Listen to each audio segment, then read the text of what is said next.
What is going on, Washington fans? Welcome to Taking PM with Josh Taylor. And we just watched Washington draft their first pick in the 2023 NFL draft with pick 16. It has been an insane draft so far. And a lot to talk about with this one. I'm not going to do some crazy long video. I'm going to go more in depth on this selection on my Patreon channel, which I will drop in the link. A lot to talk about with that. So subscribe to the Patreon. It's only $5 a month. And with that, you will get all 22 breakdowns with every single draft pick that we select. I have all 22 of every college in the nation. But then also throughout the season, I'll be doing video breakdowns, but so much more. Giveaways with autograph stuff, merch. I'll do some mailbag Q&As. There's just a ton of content that's going to be over on the Patreon. So subscribe to the Patreon. You do not want to miss out on this. I'm going in depth on this selection. And with this pick, so we get to pick 16 with everything that happened before pick 16. Christian Gonzalez is there. Will Levis is there. Obviously, that's something that I was freaking out about. But then we actually select with the 16th overall pick in the first round, Emmanuel Forbes out of Mississippi State. And Forbes is the name that we heard a lot of today leading up to the draft. So we heard a lot of Darnell Wright, who got taken 10, by the way, which surprised the heck out of me. I thought he was going to be top 15, top 20 pick, not top 10. And then we heard a lot of Emmanuel Forbes today as the day progressed leading up to the draft. So I said, okay, maybe we trade back, get Forbes, whatever. Maybe we do take him there at 16. I did not see a way that Christian Gonzalez was going to be on there on the board at 16. Y'all know I love Christian Gonzalez. I think he's the complete corner. I think he's the second best corner in the draft. I thought he was a top 10 pick. I thought he would go before Darnell Wright would go for sure. But we go Emmanuel Forbes, and I want to talk about this real quick. Like I said, if you want to see more in depth, you want to see the all 22 breakdown where I talk about his game and really how he fits with Washington, go subscribe to the Patreon. I'm going to be doing that. I'm also giving away a jersey on there already. If we do not select anyone from my final mock draft, I'm giving away a jersey. And I missed out on this one. I said it was going to be Darnell Wright, but sure enough, he went early. So let's take a look at Forbes' profile on PFF, by the way. They had him ranked as the 26th overall player on their big board. He is 6'1". He weighed in at 166. There's a lot of talk about it. Right now, he's up to closer to the 180 range, which is awesome. Honestly, I want him more at the 195 to 200 range for a corner. I know he's 6'1". That'd be perfect. 6'1", 190 to 200, anywhere in that range is phenomenal. He's 22 years old by the time the season starts. Over there on the left side, it says Forbes started ever since his freshman year in 2020 for the Bulldogs, improving every single year.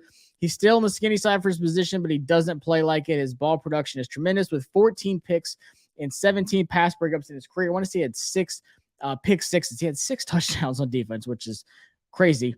He's homegrown, Mississippi, stayed at Mississippi, played at Mississippi State.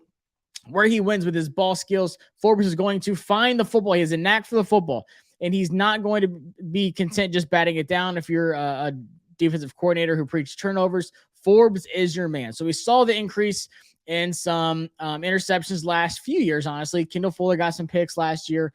Forrest got some picks. Curl hasn't had one in a while. I don't think St. Juice had one last year. He might have had 1 or 2. But still, like, that's something that's been missing for a while now is turnovers in the secondary, and we're starting to get that finally with these young bucks, these ball hawks. I think this, with Forbes, he really fits what Washington has been building up with these young guys who are feisty, aggressive, just really got a knack for the ball. So obviously my first reaction, I'm going to keep going through his PFF profile. First reaction is like, whoa, I thought Christian Gonzalez was the pick because it's a dream for him to be there. And I think Christian Gonzalez is an excellent fit for us.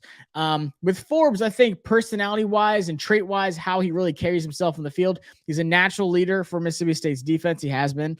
But he also just has that aggressive, just dog mentality when he's on the field. What's his role? A versatile corner. Forbes was stuck playing a ton of off-zone coverage in Mississippi State's scheme, but he excelled in press man when given the opportunity. His willingness to play the run could also play on the inside, although he'll need to improve his play strength to do so. So maybe Washington moves him to the inside and keeps Ben St. Juice and Fuller on the outside. Still a lot to find out about this draft with these other picks. Maybe we go Quan Martin on the inside or Anthony Johnson out of Iowa State, something like that.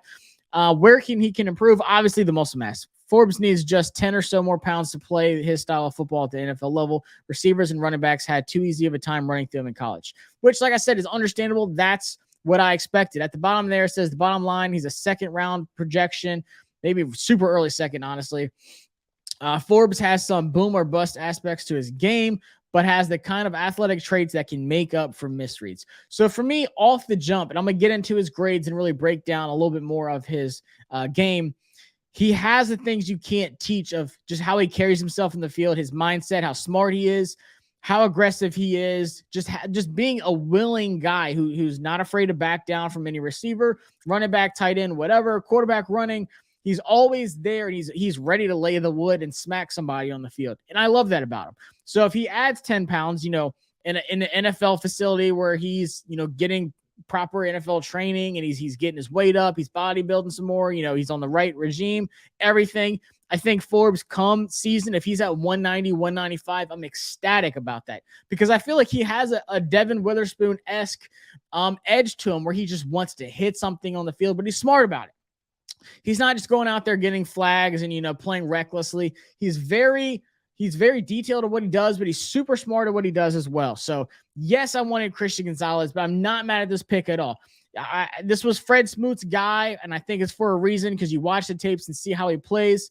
There's a lot that stands out about him. You see that they said he improved every year, and he absolutely did from 2020 to 21 to 22. He finished last year with a super high 87.2 PFF grade. Played 12 games last year, only gave up 3 touchdowns. He had 6 interceptions last year. He has had 14 interceptions the last 3 seasons at Mississippi State. So production. Something that Joey Porter Jr. didn't have was the interceptions. There's no corner in the entire draft that had the production numbers that Emmanuel Forbes had throughout his entire career in the SEC against the best. So you see where he lined up. Majority of the time was lined up in the corner. I don't know if you play him in the slot. Maybe if he does get a little bigger, you could put him in the slot. But I really do think he's going to be at his best when he is outside. An 89.3 coverage grade.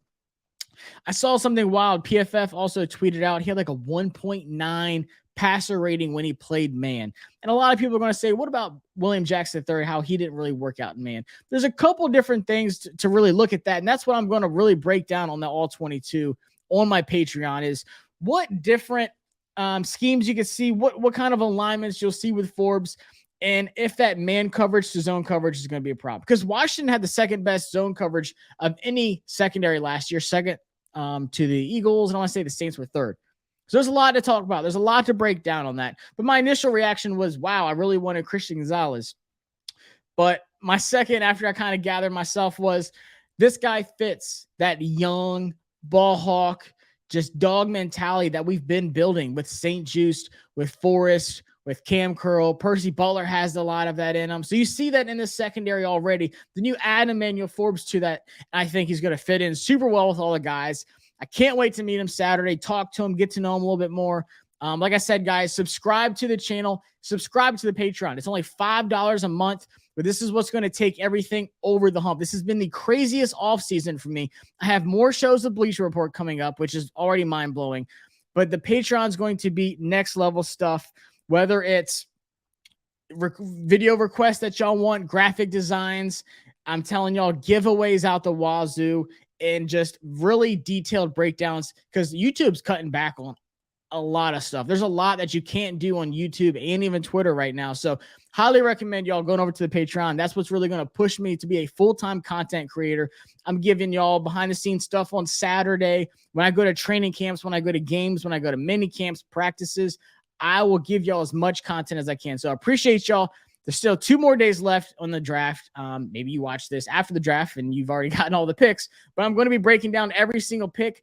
The YouTube, I'm going to be giving my thoughts and reactions. And then on the Patreon, I'm giving you a more detailed, fine line breakdown of each player that Washington selects. So I'll see y'all next time here on Taking Command with Josh Taylor. Peace. Enjoy the draft.